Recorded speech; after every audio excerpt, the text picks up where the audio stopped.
What is up, Flockers? That is my fellow lockers and aspiring lockers. If you're wondering what is going on and where my locks are, then go ahead and stay tuned for this video. I'm gonna go ahead and just get into it really quickly so we can figure it out. So if you're interested in that, then stick around. All right, y'all. It has been about 4 or 5 months since I cut my locks off.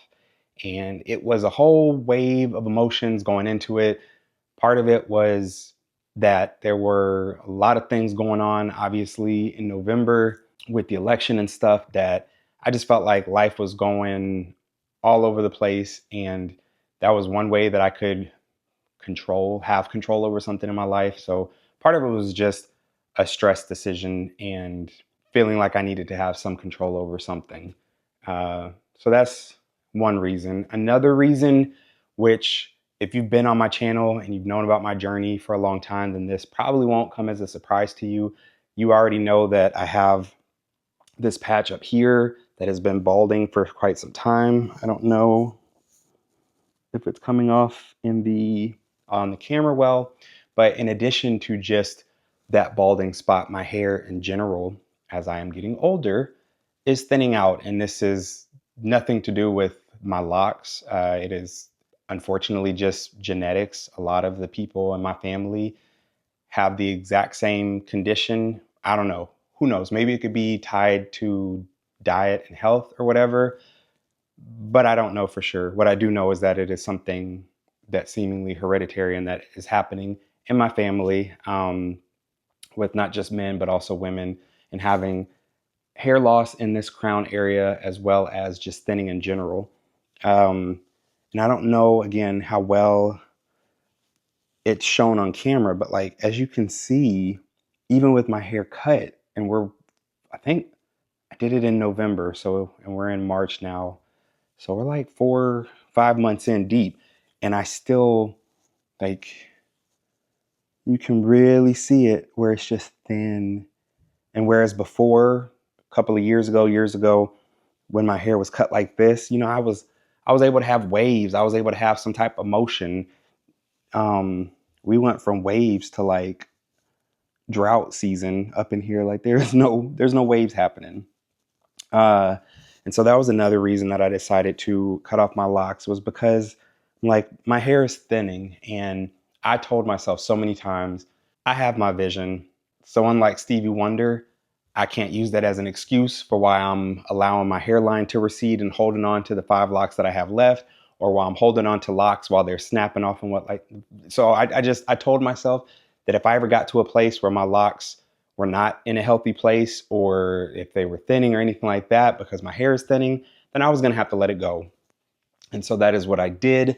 Now, does this mean that this is the end of my lock journey? No, it is not necessarily the end of my lock journey. If right now I'm in the process of trying to get my health and my diet in check, I am currently trying to get rid of dairy as much as possible. I'm not at 100%, but I've cut out milk, I've cut out most cheese, I've cut out like my cottage cheese and stuff like that. So I'm trying to get away from the dairy, get away from the ultra processed foods, the unhealthy fats and the seed oils and things like that. But it's a process. It's not something that I'm just able to do cold turkey overnight. So I'm working to improve my diet to see if maybe that will help. Once you're clean within the inside, then the outside can start reflecting that. And it's not just due to my hair. It also has to do with just other issues that I'm dealing with. And I think a lot of it is linked back to inflammation, which is in my body. Over the past 2 years, have lost count of how many sinus infections that I've had.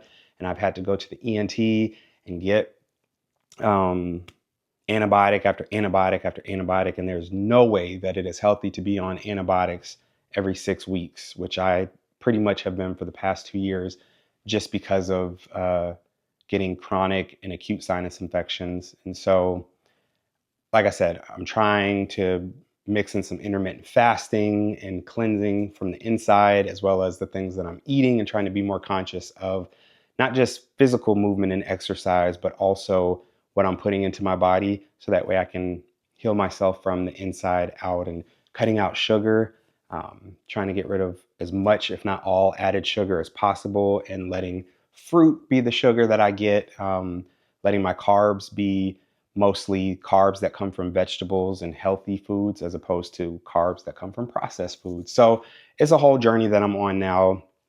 And but if I do get to a point where my hair does start thickening back out and, I'm not looking like I'm balding, then there's a potential for another lock journey to come. But I have had 5 lock journeys, and that's why I'm still here. All that to just say that for the past several months, I haven't been posting videos because I've had imposter syndrome. And I'm like, how am I going to get up on the internet and talk to people about locks when I don't have any locks? And thank the Lord for my good lock family cousin, Courtney, who came through and was just like, you have the knowledge though. You have a voice. You've got the experience from all of your lock journeys to still be able to get on the internet and tell people, because there's still people that want your opinion, still people that want to know the things that you have to offer. And I was like, you know what? Thank you for coming and shaking me by the shoulders, Courtney, and telling me that I still have value and I still have something to offer the lock community and the people out there, even if I don't currently have locks on my head. And I was just like, you know what? You were right. There are literally locticians who do not have locks, but they do other people's locks. There's hairdressers that do natural hair that don't have natural hair. There's people out there who are bald headed themselves, but putting perms and weaves in other people's heads. So of course there is space for me, and I can still impart knowledge and my opinions and my thoughts and the things that I have used in the past for other people, because I feel like there's still value in that. There's still people who can look back on my lock journey and maybe it can help them, because I've seen people watching old videos and still getting information from them. So I'm not going anywhere. I'm still here. I'm still ready to bring y'all content, and I won't be doing hair tutorials as of right now because there's no hair to tutorialize, but I will still be imparting knowledge, imparting my opinions and things that I have learned from my lock journeys over the years. So hopefully you've stuck through the video this long and you will stick through with me on this journey and with my health journey and trying to rebuild from the inside out. And like I said, maybe this journey will lead to another lock journey if I feel like my hair gets into a healthy place again. So we'll see. Doctors say that a lot of problems and illnesses and stuff are greatly directly connected to inflammation. And so I'm really hoping that if I can eliminate a lot, if not all, the inflammation that's happening within my body, that maybe the hair follicles and molecules or whatever it's called that's in my scalp might react to that and start reflecting a healthier me from there too. So that is my hope. Not making any promises because I don't know, but I do know that I love my locks. I love wearing my locks. I know that my family loves my locks. And so this isn't my end for permanency. This isn't, something that I want it to be forever, but if it is, I will be okay with that. But if I have an option to do another lock journey where my hair can be healthy and look good, I most absolutely will. But like I said, I'm not going anywhere. I'm still here to bring you the hair content and bring you the expertise that I bring along that y'all have stuck through this with me all this time for. So keep riding with me and we're going to figure this thing out together. I love y'all. I appreciate y'all. And I will see you with some new content very soon. Bye.